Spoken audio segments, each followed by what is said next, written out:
오늘의 사연 시작하겠습니다. 안녕하세요. 결혼 2년 차의 30대 초반 남자입니다. 다른 사람도 아니고 장모님과의 일이라서 어디 가서 말하기도 참 그렇네요. 그래도 익명이 보장되는 사연으로나마 제 이야기 한번 공유해봅니다. 저희 장모님은 굉장히 아름다우신 편이에요. 연애하던 시절에 아내 핸드폰에 저장된 사진으로 처음 보게 되었는데 사진 속 아름다운 여성의 정체가 다른 사람이 아니고 어머님이라는 사실에 적잖이 충격을 받았습니다. 피부도 윤기가 흐르고 탱글했고 평소에 운동으로 다져진 몸매 또한 40대 초반이라고 해도 믿을 만한 정도였으니까요. 매번 생각만으로 하고 있었는데 장모님을 처음 보게 된 그날 저도 모르게 장모님께 아름답다고 입 밖으로 말해버려서 그 자리를 웃음바다로 만들었던 적도 있습니다. 아내와 사이도 각별하고 저희가 결혼하고 나서 구한 신혼집도 처가집과 가까워서 주말이면 자주 처가에 가고는 했습니다. 저희 부모님 집에도 자주 가기는 했지만 아무리 그래도 거리가 가까운 처가에 자주 들릴 수밖에 없었어요. 장모님은 세련된 외모도 외모지만 특히 음식 솜씨가 너무 좋으셨습니다. 휴일이 시작되는 금요일 저녁부터 장모님 댁으로 가서 일요일 아침에 돌아오는 일도 자주 있었는데 그런 자리가 부담스럽기보다는 나들이 나온 것 같이 소소한 재미였어요. 그렇게 할 수 있는 이유는 제가 잘하는 것도 있었을 테지만 장모님 성격이 또 격식 같은 거 챙기지 않으시고 워낙에 자유분방한 성격이라 그다지 큰 거리감을 느낄 수 없던 것도 한몫했습니다. 당시 신혼생활을 시작한 저와 아내의 고민은 다른 게 아니고 아무리 노력해도 아이가 생기지 않았다는 것입니다. 병원에서 검사를 해봐도 우리 두 사람 사이에 별다른 문제가 있던 것도 아니었고 오히려 병원에서도 이유를 모르겠다는 듯이 나오니 정말 미치고 팔짝 뛸 노릇이더군요. 계산만 잘해서 날 잡으면 좋은 소식이 있을 거라 했지만 그 이후로도 그렇다 할 소식이 없었습니다. 좀처럼 뜻대로 되지를 않으니 가끔은 그냥 넘어갈 법한 문제들도 정말 큰 싸움의 이유가 되더군요. 그날도 이세 소식을 물으시는 우리 어머니의 질문에 아내가 퉁명스럽게 대답을 했고 그걸 불시로 다툼이 생겨서 분위기가 좋지 않았습니다. 그날이 마침 장모님의 초대로 처갓집에서 하루를 보내기로 한 날이었는데 최대한 다툰 걸 티를 안 낸다고 한 건데 장모님께선 이미 저희가 도착하자마자 저희 두 사람 표정만 봐도 무슨 일이 있는 건지 단번에 눈치를 챘습니다. 무슨 일이 있었다는 걸 알게 되니 아내가 그 길로 장모님께 와락 안기며 눈물을 흘리기 시작했고 저는 그 자리에서 대역죄인이 돼버렸습니다. 그래도 쉬러 간 처가인데 괜히 불편해져서 이러지도 저러지도 못하고 있는 와중에 장인어른께서 술 한잔 하자며 저를 데리고 나서셨어요. 그날 장인어른께 한 소리를 듣기는 했지만 힘이 되는 말도 많이 들었습니다. 응원을 받으며 한두 잔 마시다 보니 어느덧 제 주량의 한계를 넘어섰고 그리고 결국 만취하게 되었습니다. 그래도 기분이 좋은 나머지 처가에 돌아와서 자고 있는 아내를 깨워 고래고래 소리를 질렀는데 술 취했으면 잠이나 곱게 자라는 쓴소리를 듣고 저는 혼자 군대 간 처남이 쓰던 방에서 잠을 자고 일어났습니다. 원래도 아침잠이 없는 편이기는 한데 지난밤에 먹은 술 때문인가 평소보다 더 일찍 일어나게 되었습니다. 술에서 깨니 입안이 바싹 말라있고 갈증이 엄청 나더라고요. 아직 아무도 일어나지 않았겠다 싶을 정도로 이른 시간이었으니 살금살금 자는 사람들 방해 안 되게 조심스럽게 부엌으로 향했습니다. 그런데 열려있는 냉장고 문 뒤로 쪼그려 앉아서 냉장고를 뒤지고 있는 아내의 뒤를 보게 되었습니다. 술에 취해서 한 사과였지만 지난밤에 술 취한 상태로 어쨌든 미안하다 사랑한다고 사과도 했겠다. 아내의 기분을 떠보기로 했습니다. 평소에도 짓궂은 저희 장난을 싫어하지만 화가 나 있으면 받아주지도 않거든요.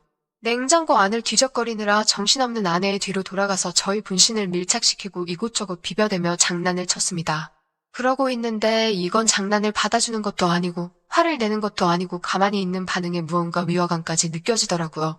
정신 차리고 냉장고를 뒤지고 있던 실루엣을 확인하니 그건 아내가 아니라 바로 장모님이었습니다. 아내가 잘 때 입고 자는 치마용 잠옷과 똑같은 걸 입고 계셨어서 그것만 보고 당연히 제 아내라고 착각했습니다. 생각해보면 아내가 처가까지 와서 냉장고 정리를 할 이유가 없는 게 당연한 것인데 왜 냉장고 안쪽까지 몸통을 쳐박고 있는 게 당연히 제 아내라고 생각했을까요?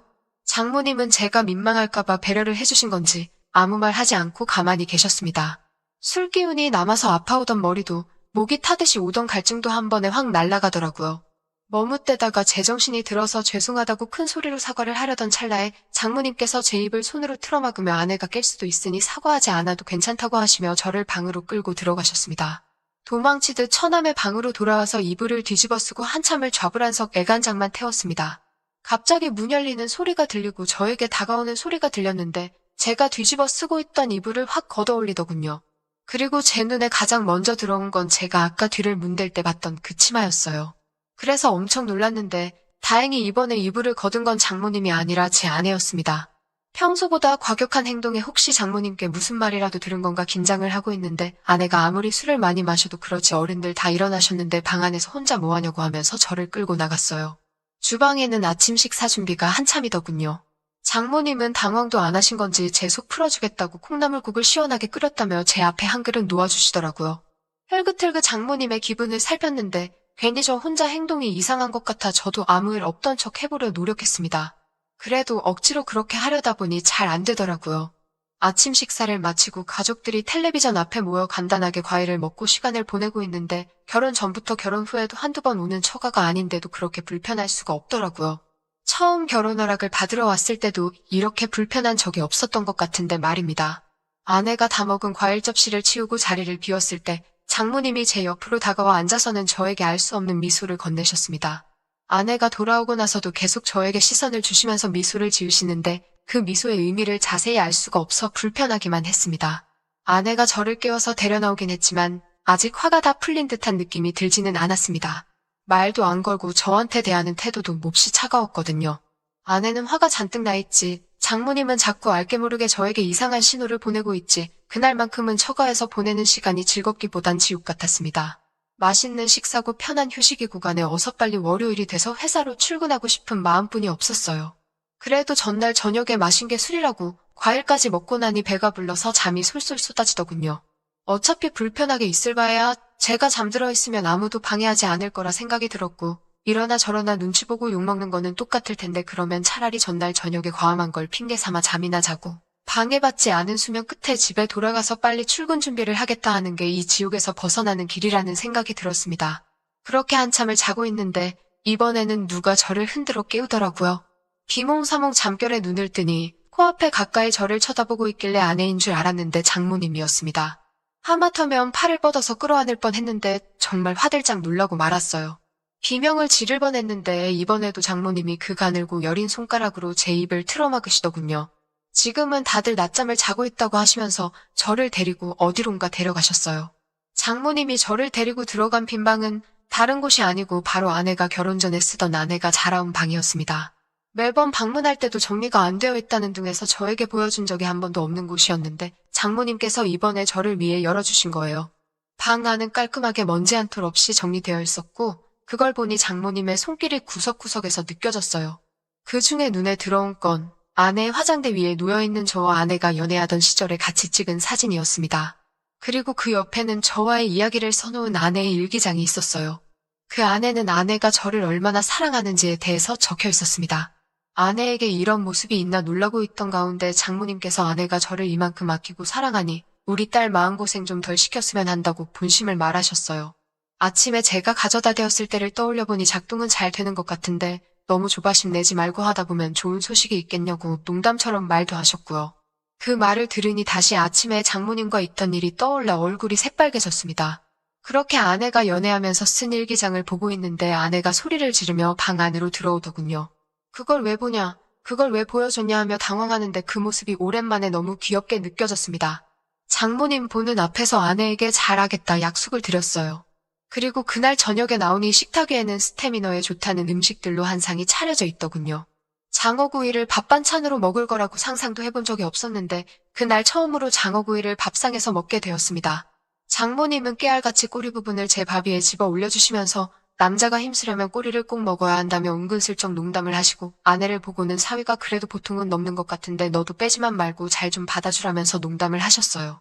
스태미너에 좋다는 버섯이나 마늘 같은 것도 계속해서 챙겨주시고 철이 지나서 제가 좋아하는 겨울 석화까지는 아니었지만 어디서 굴도 잔뜩 사오셔서 준비해 주셨더라고요.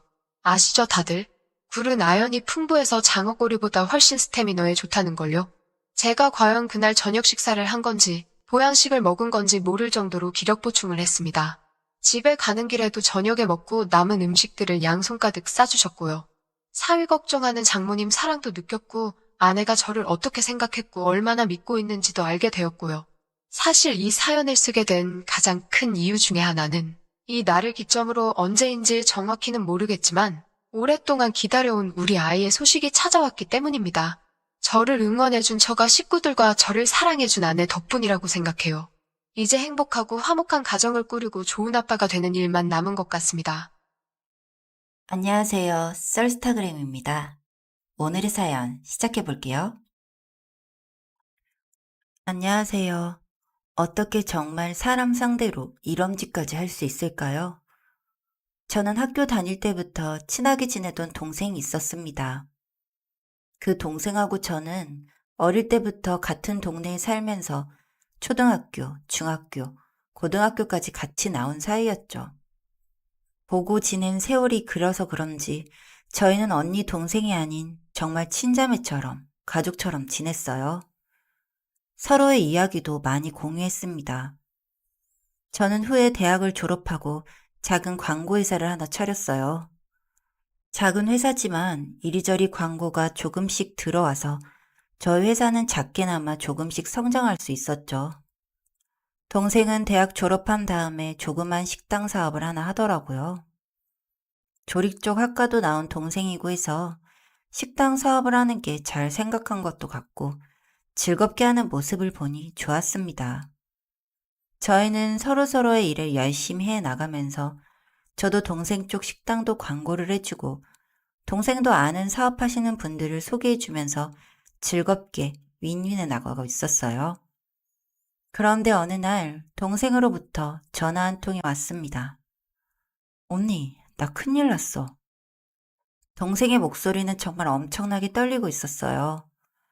목소리만 들어봐도 뭔가 큰일이 일어난 것만 같은 직감이 들었습니다. 무슨 일이야? 한번 말해봐봐. 동생의 목소리는 계속해서 떨리고 있었고 우는 것인가 훌쩍이는 소리도 들렸습니다. 자세히 들어보니 동생이 빚을 제대로 못 갚아서 식당이 다른 사람에게 넘어가게 생겼다고 하더라고요. 앞으로 어떻게 해야 하냐고 하는 동생.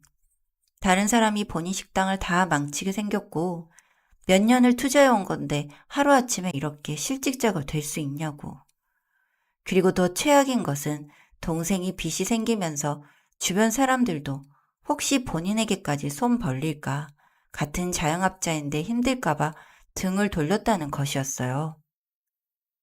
정말 당장이지 안 도와주면 큰일이 날 것 같다는 생각에 저는 동생의 계좌로 당장 돈을 빌려주었습니다.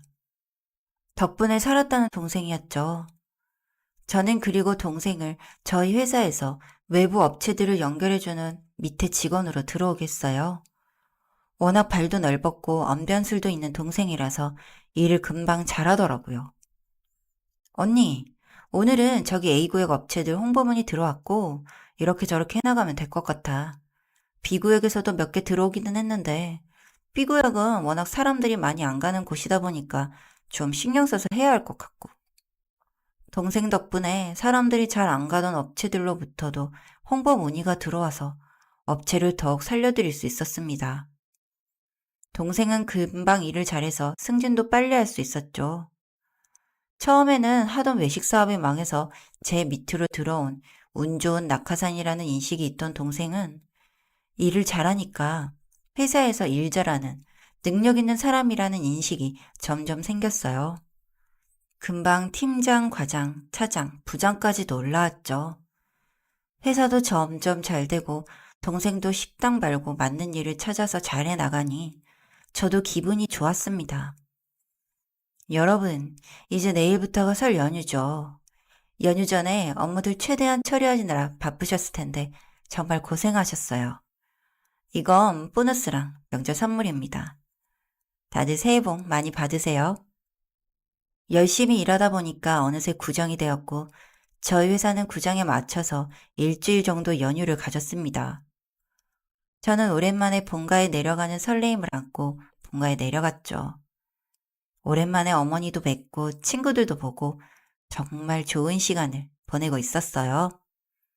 그러던 중 저는 회사로부터 한 통의 전화를 받았어요.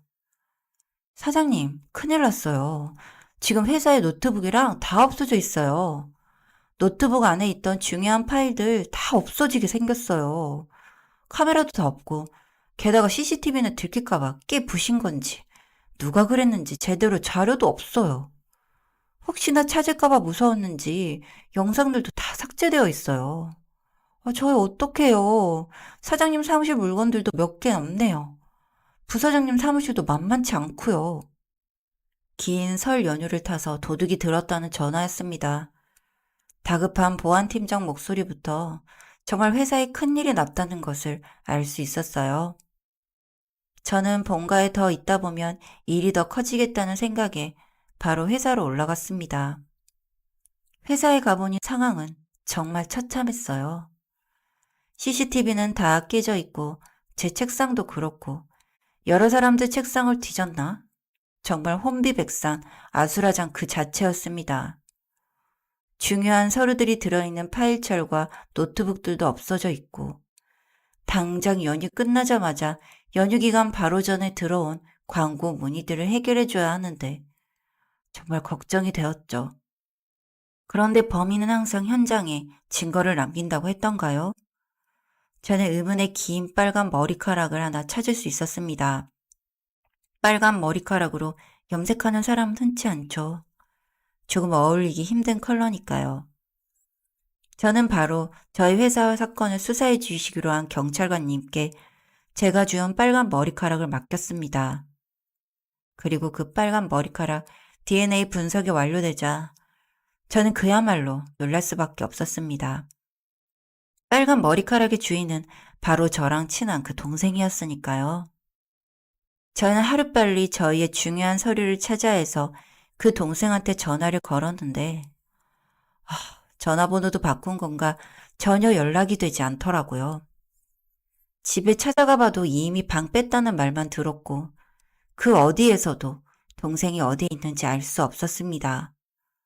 결국 경찰에서는 여러 방법을 동원해서 만방으로 찾고 동생을 봤다는 제보를 주면 보상금을 주겠다고도 내걸었지만 저희는 그 어디에서도 동생을 찾을 수 없었습니다. 결국 나중에는 혹시 해외로 뜬 건 아닌가 하고 출입국 기록을 찾아봤죠. 도박하는 느낌으로 찾아본 출입국 기록. 동생은 유럽까지 가 있더라고요. 돈 하나 없다 하고 저랑 일할 때도 빚 갚아 나가느라 돈 하나 없다 했던 동생. 결국 해외 인터폴을 동원해서 동생을 잡아냈습니다.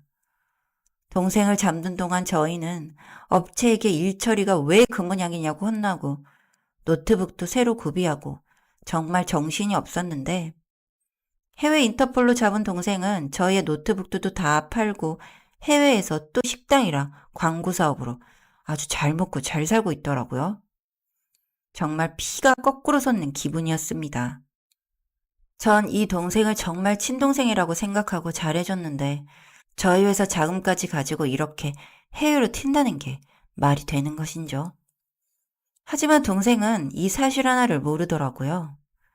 제가 그동안 광고이사를 하면서 참 다양한 분들을 만났고 그에 저를 도와주실 수 있는 분들이 많다는 것을 말이죠. 저는 일단 해외에도 금융지사가 있는 분을 통해서 동생 사업에 대한 찌라시를 만들어갈 수 있었습니다. 외국 사람들도 루머를 참 좋아해서 그런지 루머가 참 빨리 돌더라고요. 또한 저희 회사 리뷰어분들을 동원해서 조금은 유치한 방법이지만 동생의 식당과 결합해서 운영하는 리조트에 안 좋은 후기와 별점 테러도 해줄 수 있었죠. 그리고 저는 금융지사가 있는 분의 지인을 통해서 은밀히 동생의 자금 상태도 알아볼 수 있었습니다. 자금도 얼마 없으면서 동생은 절대 본인을 못 찾을 거라 생각했는지 유럽까지 가서 잘 되지도 않는 사업을 잘 되는 척, 있는 유럽 여자인 척 생활을 하고 있던 것이더라고요. 정말 괘씸한 생각이 들었습니다. 노트북은 절대 찾을 길이 없고 저는 수사관님과 함께 바로 제 물건에 대한 도난죄와 함께 저희 회사 돈 횡령죄를 물었습니다. 사실은 한국에서 사업을 하다가 범죄를 지어 해외에 도피하러 온 사람이고 정말 친했던 사람을 등쳐먹은 사람이라고 동생은 근처에 다 소문이 났어요. 지금은 아주 그지 깽깽이가 된 것 같더라고요. 저는 지금은 다른 업체들과의 이번 일로 인해 생겼던 마찰을 풀었고 다시 잘 회사를 운영해 나가고 있습니다. 가끔 그 미친 동생 같은 사람이 있을까봐 보안 시스템도 더 강화했고 연휴에는 어떠한 일이 있어도 절대 회사에 못 오는 등등 회사 내에서의 범죄가 안 일어나게 힘쓰고 있어요. 다시 제가 믿던 사람에게 당한다고 생각하며 정말 피가 거꾸로 솟는 기분이네요. 사업 쫄딱 망했다고 해서 뒤에서 챙겨줬더니 제 돈도 다 가져가고 저희 회사 중요한 자료랑 노트북 등등도 빼달리고 팔아넘긴 동생. 저는 다행히 전처럼 다시 잘 지내고 있지만 이 동생은 정말 잘해준 사람을 등쳐먹은 죄로 평생을 지옥에서 고통받으면서 살았음 하는 생각뿐입니다. 여기까지 제 이야기 들어주셔서 감사합니다. 우리 집은 도심과 가까운 한적한 시골 마을에 자리 잡고 있었습니다. 한적한 생활이 일상이었는데 지하철 종착역이 생긴다는 소문이 퍼지자 외부 사람들이 몰려들기 시작했어요. 부동산 가격이 오를 걸 예측한 건지 이곳저곳에서 경지 정리 사업이 벌어지면서 전원주택과 농막이 들어섰습니다. 주말 농장을 찾는 사람들이 많아지면서 유동인구도 점점 늘어갔고 예전보다 활기찬 풍경이 됐죠. 특히 우리 집 거실에서 베란다, 창문 너머로 내려다보면 작은 밭이 있었는데 어느 날 그곳을 보다 문득 예쁜 농막이 눈에 들어왔습니다. 작년만 해도 그 밭이 평당 100만 원에 팔렸다는 이야기가 들렸는데 이제는 주말 농장으로 이용하려고 농막까지 세운 모양이더군요. 그날 이후 베란다에서 그 밭을 내려다보는 일이 일상이 되어버렸습니다. 그 농막에서 누군가 일을 하고 있는 모습을 처음 본 날이 아직도 생생합니다. 처음 보는 여자가 그곳에 서 있었어요. 햇볕을 가리기 위해 넓은 챙, 모자의 얼굴은 마스크로 가린 그녀는 어딘가 미묘한 분위기를 풍기고 있었죠. 얇은 긴팔에 몸빼 바지를 입은 모습이었지만 세련된 자세가 자연스럽게 묻어나와 농사일에 익숙해 보이진 않으면서도 독특한 매력을 가지고 있었습니다. 그녀가 처음 그 밭에 들어섰을 때 그저 한번 스쳐보는 정도였지만 그 모습이 마음에 남더군요. 특히 앉았다 일어났다를 반복하며 낯선 농사일에 어색해하는 모습이 보였는데 묘하게도 그 어색함이 그녀를 더 돋보이게 했습니다. 한 번, 두 번 그렇게 바라보다 보니 자꾸 눈길이 가는 걸 멈출 수가 없었어요. 그녀가 있는 풍경은 여느 시골 밭과 같았지만 이 새로운 인물 하나만으로 공간이 마치 영화의 한 장면처럼 보였습니다. 몸짓 하나, 손짓 하나가 소박하면서도 눈에 띄었고 어디에서 온 사람일까 궁금증이 생겼어요. 옅은 햇볕 아래 그 모습이 매일이 다른 느낌으로 다가왔습니다. 그 여성이 40대 중반쯤 되어 보였는데 그 나이대 여성 특유의 부드러움과 강인함이 묘하게 섞여 있었습니다. 거리를 두고 바라보는 이 감정이 무언지 몰라 스스로를 웃음 짓게 하면서도 그저 자연스럽게 이끌렸죠. 주말이 되면 어김없이 그녀가 나타났고 저도 모르게 베란다에 나가 농막 쪽을 향해 시선을 두는 게 습관이 되어버렸습니다. 처음엔 고생 많으시네 왜 사서 고생을 하실까? 하며 그냥 바라보았어요. 그러다 제가 너무 오래 본 건지 그분도 뭔가 느끼셨는지 한번 저를 쳐다보시더군요. 순간 당황해서 얼른 방으로 들어왔죠. 어색함과 묘한 떨림이 섞인 그 순간이 자꾸 머리에 맴돌았습니다. 그 후 2주 정도 지나서 그날도 창문을 열어 바깥을 내다보는데 또 그분이 밭에서 일하고 계셨어요. 셔츠에 레깅스 차림으로 물을 주시며 몸을 숙이실 때마다 상체가 살짝 기울어지는데 뭔가 신선하다고 해야 할까요?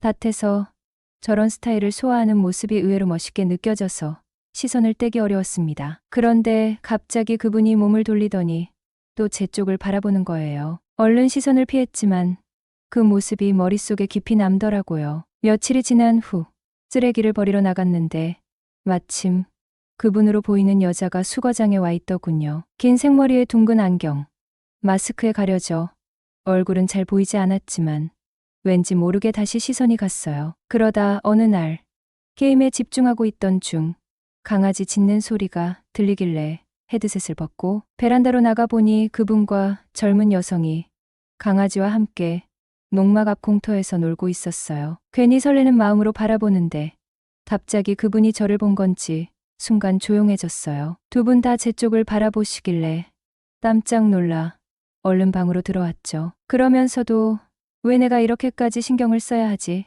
라는 생각이 들었어요. 어차피 같은 공간에서 생활하는 이웃인데 굳이 피할 이유가 있나 싶더군요. 그렇게 용기를 내서 재활용 쓰레기를 들고 밖으로 나갔고 마침 농막 앞에서 그분과 다시 마주쳤습니다. 순간 예상치 못한 떨림이 느껴졌고 또 그분도 저를 살짝 의식하시는 것 같아 더더욱 신경 쓰였어요. 그 후 한 달쯤 지났지만 그분의 모습은 계속 마음속에 남았습니다. 오랜만에 베란다에 나가 아이스크림을 먹으며 바깥을 내다보는데 또 그분이 계시더라고요. 이번엔 그녀도 제 시선을 피하지 않는 것 같았어요. 몇 번 쳐다보시다가 다시 일하시고 마치 저를 의식하시는 듯한 모습에 묘하게 마음이 떨렸습니다. 그제서야 깨달았어요. 이 우연들이 단순한 우연이 아닐지도 모르겠다는 걸. 그녀가 제게 보내는 시선과 자연스레 마주치는 순간들, 그리고 그 속에서 느껴지는 미묘한 감정들 문득 혹시 나와 비슷한 마음인 걸까?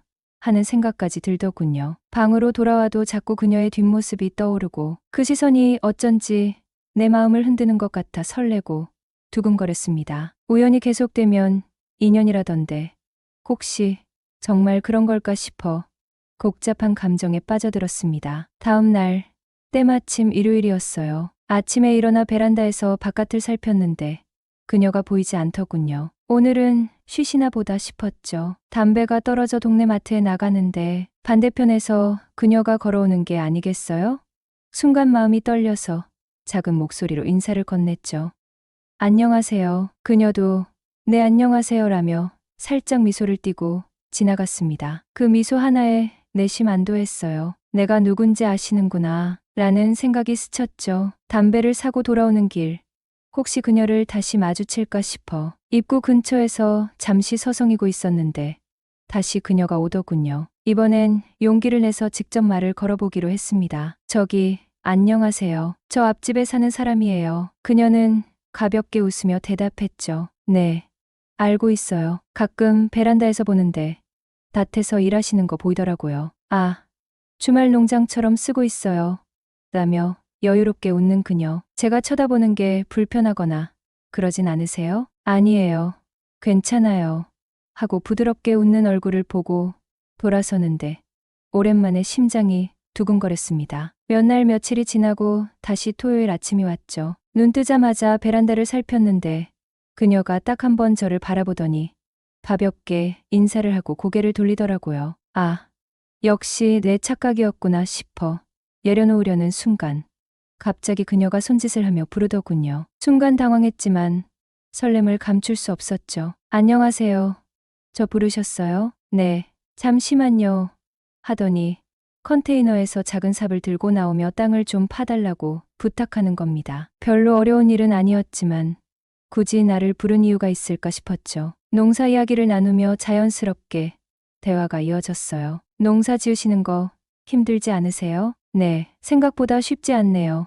대답하는 그녀의 모습에 잠시 눈길이 멈췄습니다. 혼자 다 하시는 거예요? 네.